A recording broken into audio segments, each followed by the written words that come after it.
Olá pessoal, tudo bem? Eu sou Lázaro e hoje eu trago mais um artigo comentado.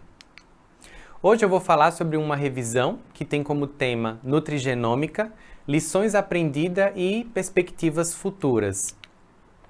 É uma revisão de literatura realizada por um grupo do Reino Unido, que tem como principal objetivo realizar uma abordagem centrada na nutrição, destacando uma seleção de estudos associados aos artigos que envolvem nutrição e seres humanos, ou seja, os autores eles tentaram excluir os estudos experimentais, priorizando apenas as informações que relacionavam com pesquisas em seres humanos.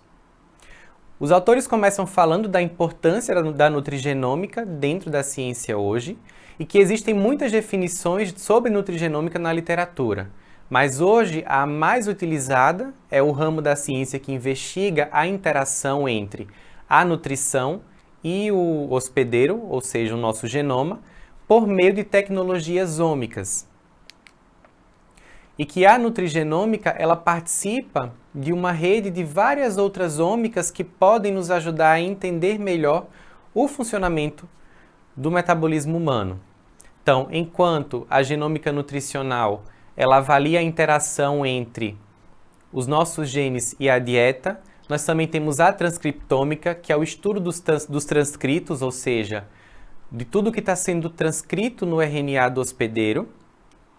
Temos também a proteômica, que é a mensuração das proteínas presentes em amostras biológicas, e isso nos ajuda a entender qual o perfil proteico que está sendo sintetizado e degradado nesse paciente.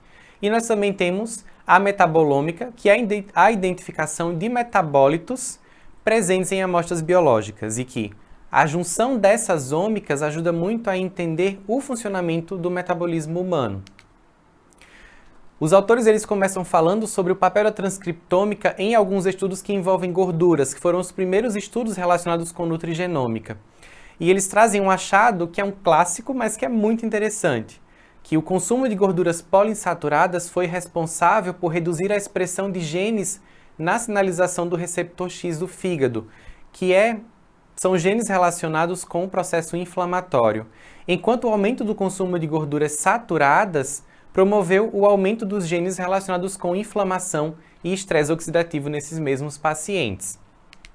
Além disso, eles relacionam o papel do proteoma com a dieta, demonstrando que a interação entre o proteoma e a dieta dos pacientes com síndrome metabólica traz uma série de perfis diferentes e que uma refeição rica em gorduras monoinsaturadas foi responsável por aumentar proteínas que respondem ao estresse oxidativo e danos ao DNA desses pacientes. E uma refeição rica em gorduras poliinsaturadas foi responsável pela redução da peroxidação e melhora da sinalização à insulina. E um achado bem interessante é que uma dieta com padrão hipocalórico, ele induziu a expressão diferencial de cerca de 1.173 genes relacionados com o metabolismo desses pacientes.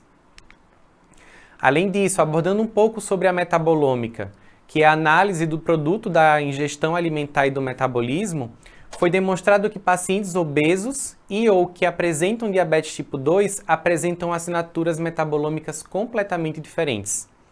E que uma dieta de baixo índice glicêmico foi responsável por melhorar o perfil de metabólitos nesses indivíduos, principalmente no que se refere a mudanças no peso corporal, glicemia, insulina e outros marcadores importantes para o metabolismo. Além disso, também foi demonstrado efeitos de curto prazo no consumo de uma dieta mediterrânea, mostrando perfis lipidômicos distintos nesses pacientes.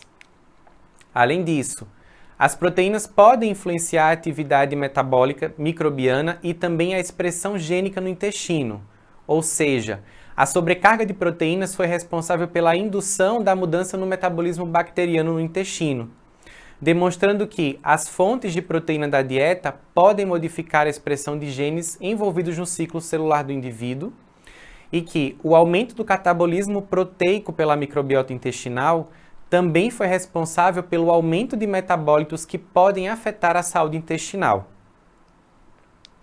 Outro aspecto importante é que as ferramentas nutrigenômicas elas também aumentaram a compreensão de como a dieta pode influenciar a microbiota e a saúde humana.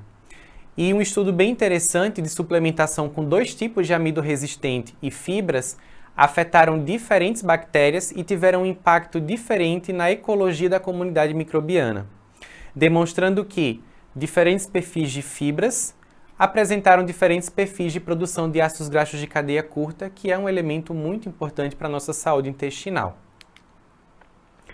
Por fim, os autores mostram que mudanças no transcriptoma, proteoma, metaboloma e no microbioma intestinal, eles podem representar um marcador sensível para diversos estudos clínicos, e que a metabolômica também pode desempenhar um papel fundamental na compreensão das ligações entre a alimentação e o processo saúde e doença. Obrigado, até o próximo artigo.